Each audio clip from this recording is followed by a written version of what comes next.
有位同學仔問我夢有冇得解釋嘅呢？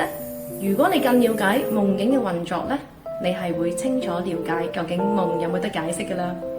點解我哋要發夢呢？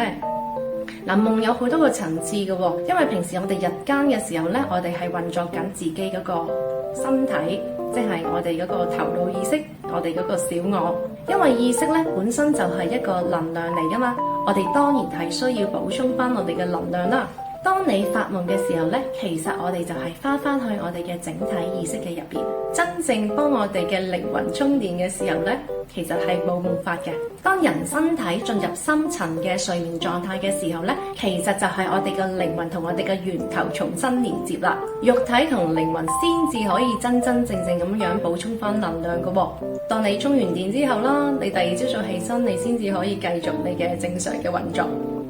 真正為靈魂充電呢，就係連接翻我哋嘅源頭，可以講話係我哋嘅第八識。進入第八識係正式充電嘅時候呢，你係冇夢境發嘅。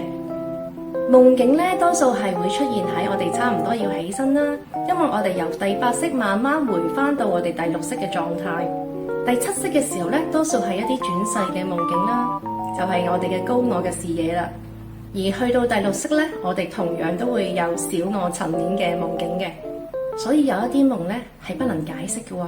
而需要解釋嘅夢呢係一啲重複嘅夢境啦。重複夢境就包含好多嘅意思嘅，有時係一啲轉世嘅印記啦，有時係一啲高我嘅提點。